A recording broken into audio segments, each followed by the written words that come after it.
Lauren Gardner here, the Cicerone, coming to you from the Grand Ballroom here at the Gateway in Salt Lake City, Utah. Folks, I don't even have time to announce who is here. He has come out.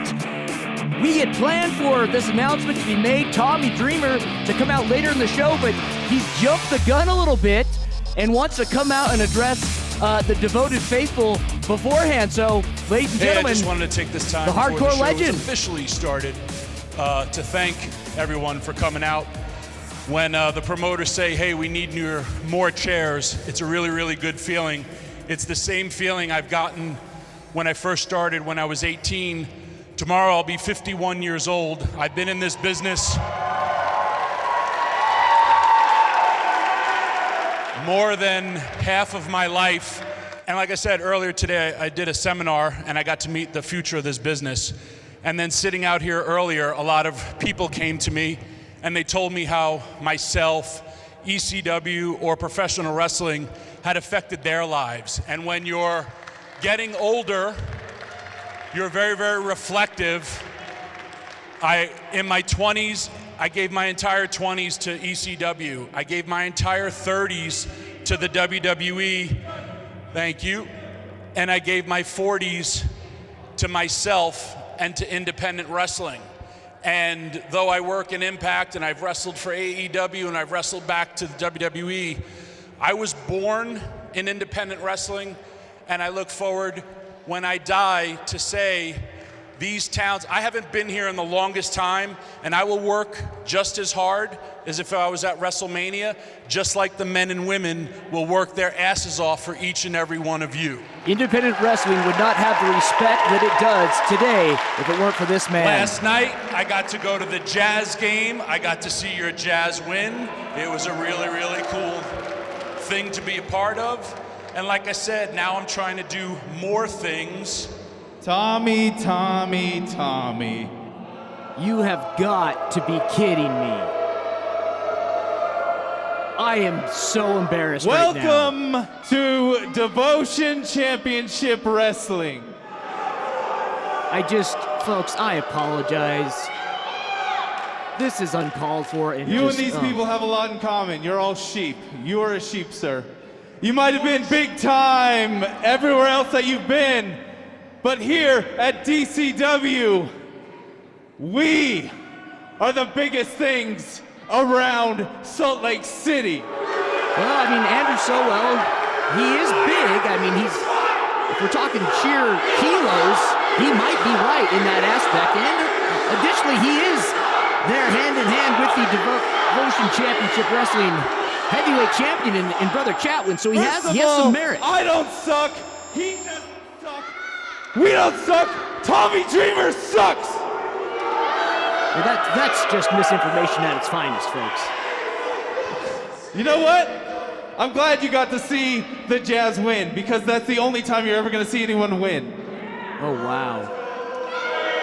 See, I mean, Dreamer even knows that is a harmless threat coming from someone like Andrew Sowell. Me and him are former heavyweight champions. He's current heavyweight champion. I'm former. I'm better than each and everyone here. Just not in grammar. He and I, not me and him. He and I. Since you interrupted me, may I interrupt you? By all means. Always a class act, that what Dreamer. I was going to say is I wasn't really scheduled to wrestle anyone here tonight. The other part about it, the last time I was in Salt Lake City was around 2007, 2008, when Christian and I worked on a super show right down the road, and it made me think of something. And when everyone is talking to me, no one really ever paid to see Tommy Dreamer wrestle. They came to see Tommy Dreamer fight. So, the two of you weren't at my seminar, so that's cool. I don't know the two of you who you are, but apparently these people do, and they all tell me that you both suck. He can read a room, that is for sure. You don't say those words to me. You don't say those words to this man. Tell you what. You want to fight Tommy Dreamer? Now this is something I unexpectedly would pay money to see. He wants a fight. Tommy Dreamer wants a fight with Andrew Sowell. I would happily sign up for that. If it's a fight you want, I have never backed down from any challenge. Oh, come on! Just like Brother Chatwin to donkey punch him in the back of the head. God, folks, I am so embarrassed right now. This reflects Manny Lemons, the king of the lemonade stand, rushing out, breaking up the jump made on the hardcore legend, the innovator of violence.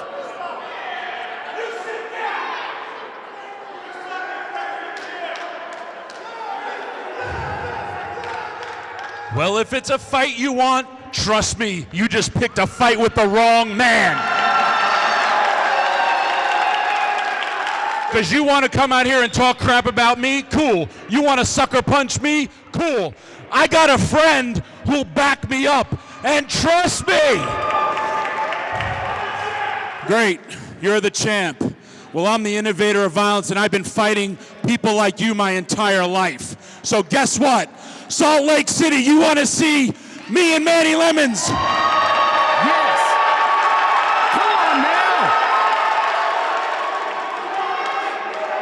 And like I said, no one has ever paid to see me wrestle. They have paid to see me fight.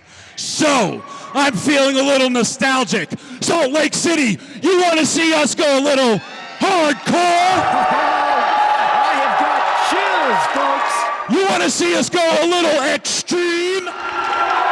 To the extreme.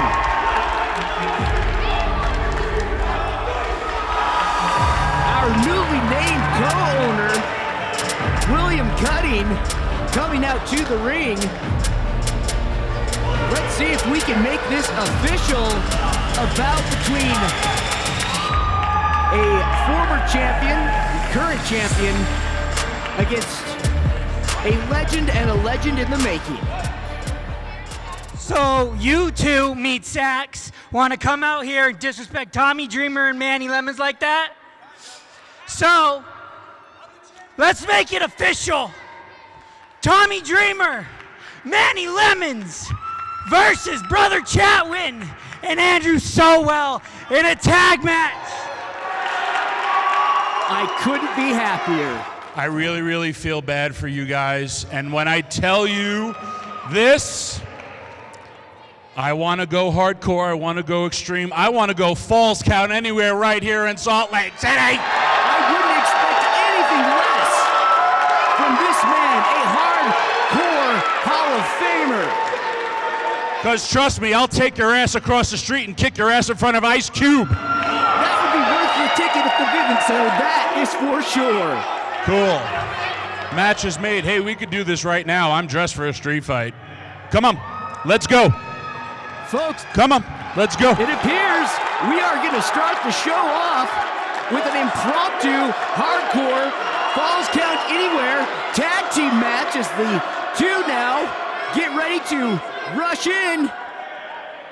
You might as well take your base, gentlemen, because that is a wind-up and a stomp. I will let you know more about this match as it develops. In our main event tonight, we have Martin Casaus taking on Tamilian Vineesh in his DCW television debut. But first, in our opening bout, it's a contest for the light heavyweights coming up next.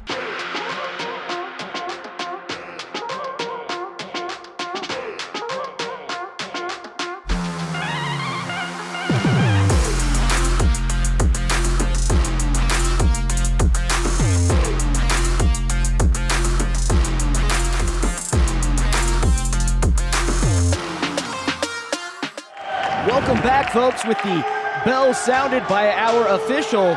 This light heavyweight contest starts things off. Rusty Livings, who we have seen here at DCW many times, always making the journey from Boise, Idaho to compete here. A founder up north in the Fight Club. Delivers a stiff back elbow and is able to reverse now into an Aikido wrist lock. Looking to twist it, but it looks like, yes, Trey Matthews able to reverse it into a side headlock himself. Matthews now looks to be shed, but instead puts on the brakes, going into a sliding bulldog, pops right back up, and now it's Livings who is able to come back with a few shots right to the kidneys. Great waist control by Livings, but he is shed. Pops up, looks for the lariat, instead is met with a stiff slap from the newcomer, Trey Matthews. Matthews now comes up showing some fancy footwork, not unlike Romeo. Able to flip, drag over, and now looks for the accolades of the devoted faithful, giving Livings ample time to get his wherewithal. Now pitched out unceremoniously. Livings hits the, I can safely say, antique tile here in the grand hall here at the ballroom. Flying up over the top rope. Trey Matthews looking for more cheers from the devoted faithful.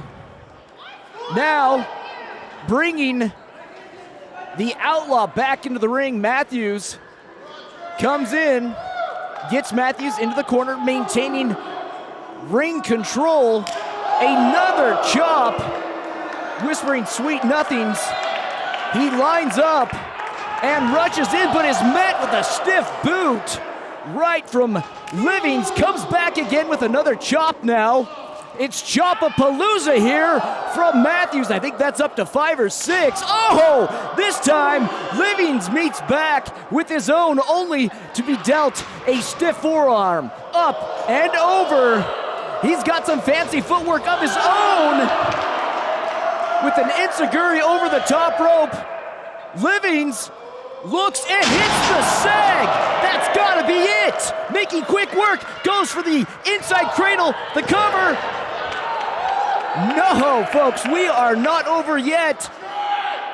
Livings, seeing he's got an opportunity here, doesn't want to stop this momentum, comes down. Oh my goodness, a big leg drop, goes for the cover, and Trey Matthews, with all the guts in the world, kicks out. These two with a similar amount of time spent on the professional circuits. This is no doubt going to be one we are not going to want to take your eyes off of. Look at that, some great amateur wrestling as well, with a double leg takedown, now into a clover leaf. Matthews looking to take flight, but Livings wants to keep him around, treating him like an institutional 9, but there it is. He gets to the rope. Our official, Zan Ashby, stops the hold, and the two go back at it right again, now into the corner. This time it's Livings who has control of the ring, lines up, rushes in, and is met with a stiff back elbow. Decides he's gonna go for another. Oh, goodness sakes alive! A short end wushu kick drops Matthews, and out of perhaps sheer muscle memory, he is still with it. The devoted faithful, or should I say the Trey fan club here, cheering on their favorite. Hulking out a bit, up to his feet now, delivers 2 elbows. Now a stiff elbow to the mandible. Trey runs the ropes, comes back again, and hits Livings with a one-arm sling blade. He is excited. That is easy to see, visibly shaking. He is feeling it. Lining up, wanting to cherry pick his spot. He hits the Outlaw with an overhand forearm to the clavicle. And now a Lariato, bringing down his challenger. Steps up looking for a enziguri and comes in with a Sabat kick, turning Livings inside out, goes for the cover, and the Outlaw lives to go another round, so to speak. No rounds in this match, but you get the idea. Now, delivering another forearm, placing Livings up onto the top turnbuckle. This is a dangerous spot for anyone facing Matthews. Livings still a bit dazed from that onslaught that he had to weather, but look at the veteran using the position to his own advantage, and now yet again it is reversed by Matthews.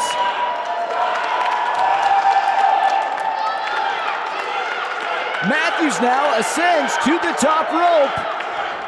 A man who is known for taking to the skies a swanton bomb. Whispering sweet nothings, goes for the cover. That's it, folks. Your winner.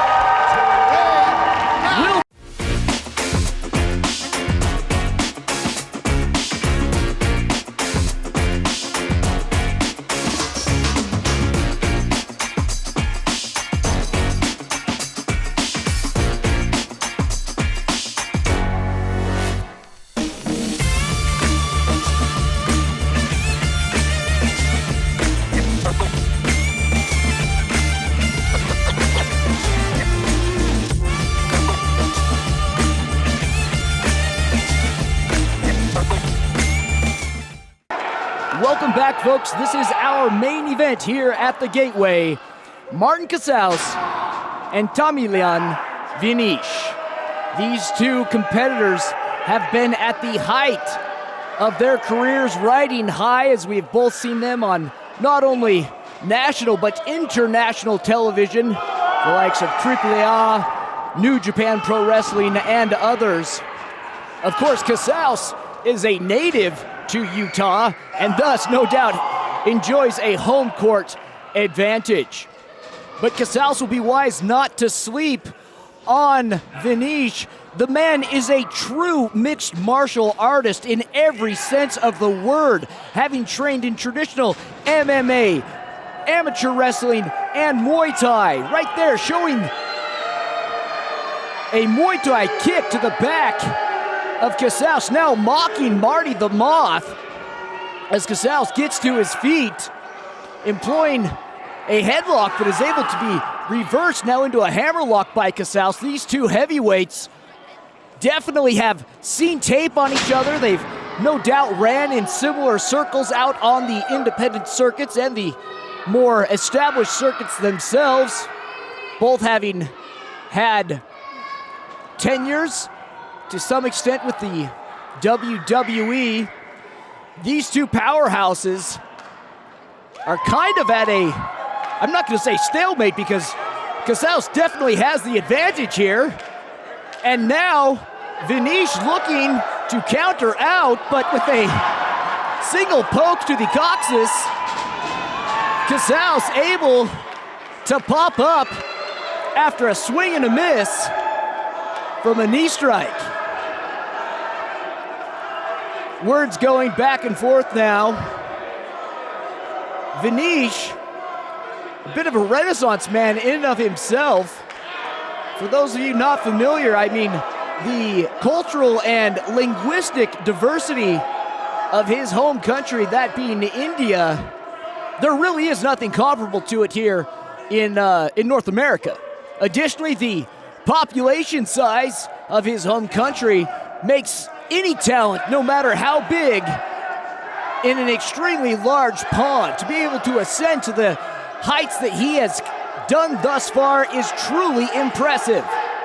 Most of the talent that we are familiar with coming out of India come from the Punjab region, but Vineesh, as far as I am aware, is the only wrestler coming out of the most southern state of India, Tamil Nadu, to have traveled the world thus extensively, maybe even for his entire country, having, I mentioned earlier, in Japan, WWE, AEW. The man is an international superstar, and he has picked up a lot of tricks and carries a work ethic that is matched by none other.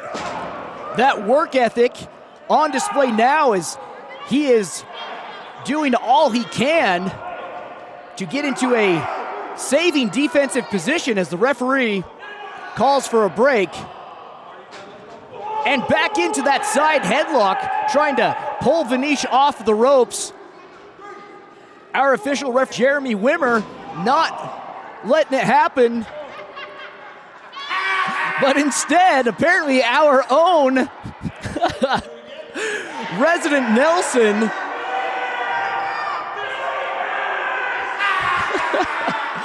decides he will let gravity do its work for him. Vineesh comes in with an overhand club, dodged by Casaus. Casaus now bringing Vineesh up and over onto his back. And look at that, the height from the big man with a elevator dropkick about to take off the Tamil's head. No doubt feeling the effects of that shot. A little gun shy, and I don't blame him. Drops to the apron, now out to the floor. Casaus saying he's got something planned. He goes off the ropes, looks to come in. Safely getting out of the way, but not safe enough from those ham hocks of Casaus. Oh, and right there, those are those tricks that I was talking about that Vineesh has picked up along his travels. Not afraid to take matters into his own hands outside of the ring. Now, he's calling his shot into the ring post. Casaus able to reverse it. Oh my God! Vineesh has got to be out. Shades of the Mothman himself. Casaus now throws Vineesh back into the ring and follows suit into a Predator's pounce, but able to get out of the way goes Vineesh, and now plants Casaus' head multiple times into the top turnbuckle.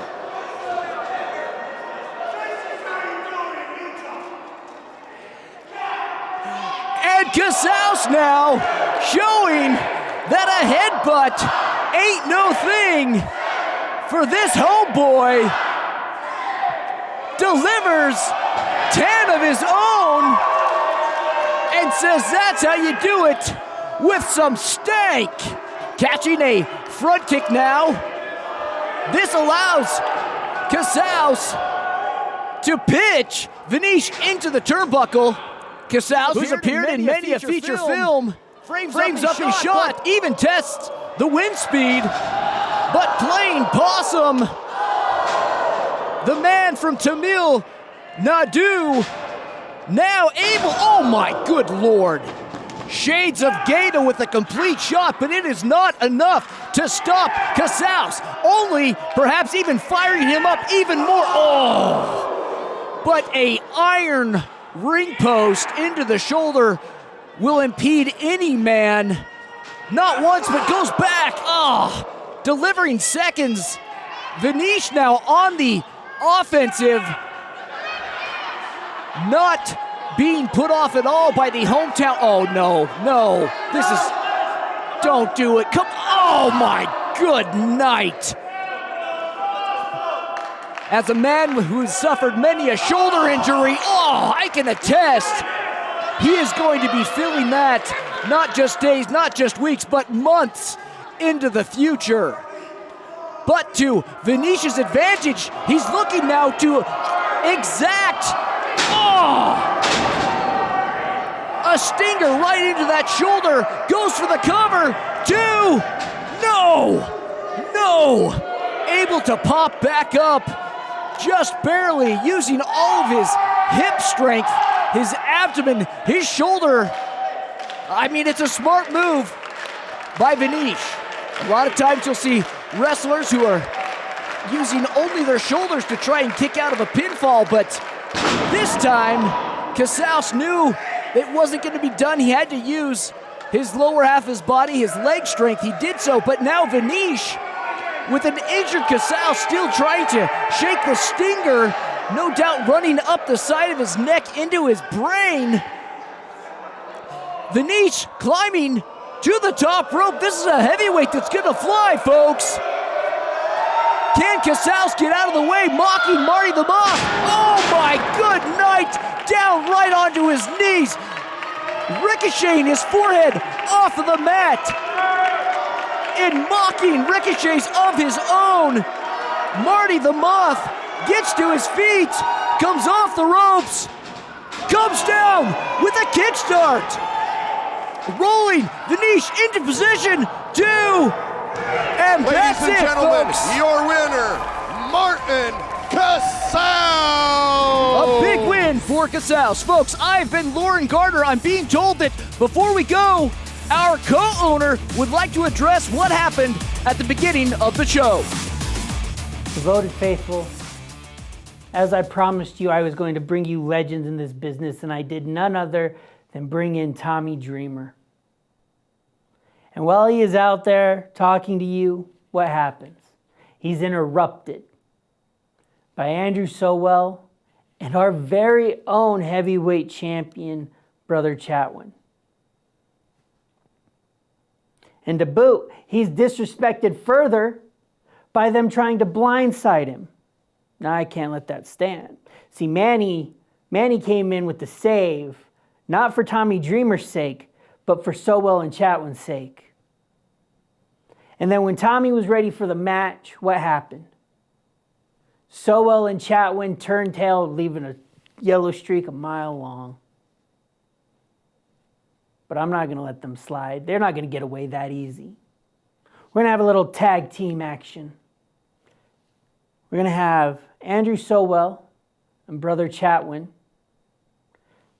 versus Manny Lemons and the innovator of violence, Tommy Dreamer.